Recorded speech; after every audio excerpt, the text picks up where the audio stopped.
हिम्मत असेल तर मंडल आयोगाला आव्हान द्या. भुजबळांचं जरांगेंना आव्हान. नोंदींद्वारे सरकार मराठा समाजाला मागच्या दारानं आरक्षण देत असल्याचा पुनरुच्चार. मंडल आयोग चॅलेंज होतो, मात्र इतरांचा वाटोळा करून स्वतःचं कल्याण नाही करून घ्यायचं. जरांगेंचं भुजबळांना उत्तर. चॅलेंज देऊनच भुजबळांनी स्वतःवरच्या 3 केस रद्द करून घेतल्याचाही आरोप.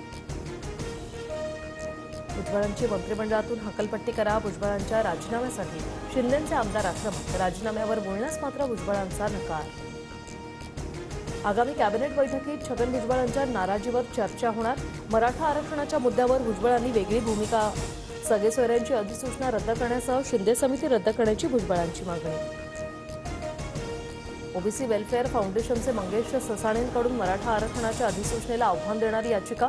तर आम्हीही 2 दिवसात वकिलांची टीम तयार करणार. जरांगेंची प्रतिक्रिया.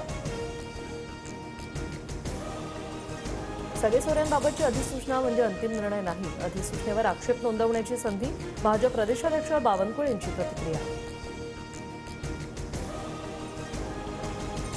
ओबीसी वेलफेअर फाउंडेशनचे मंगेश ससाणेंकडून मराठा आरक्षणाच्या अधिसूचनेला आव्हान देणारी याचिका.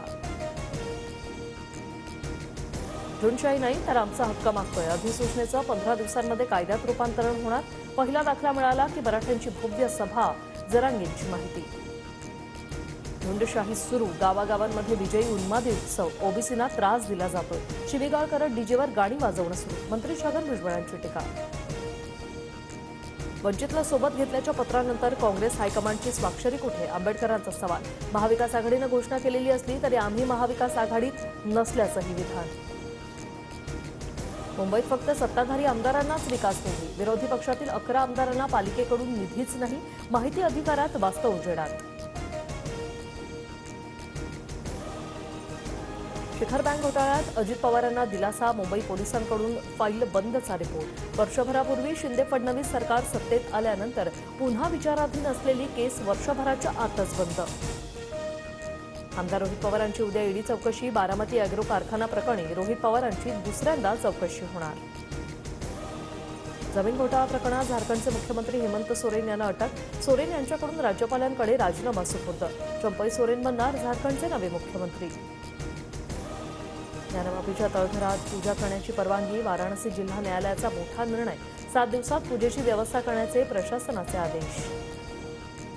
संसदेचं अर्थसंकल्पीय अधिवेशन सुरू. उद्या देशाचं बजेट सादर होणार. भरती परीक्षेतील घोटाळ्यांना रोखण्यासाठी नवा कायदा बनवण्याची राष्ट्रपतींची घोषणा. अधिवेशनाच्या पार्श्वभूमीवर विरोधी 146 खासदारांचं निलंबन रद्द. गोंधळ घालणाऱ्यांनी आत्मपरीक्षण करावं. मोदींची टीका. तर नवीन सरकार आल्यानंतर पूर्ण बजेट घेऊन येणार. पंतप्रधान मोदींचं वक्तव्य.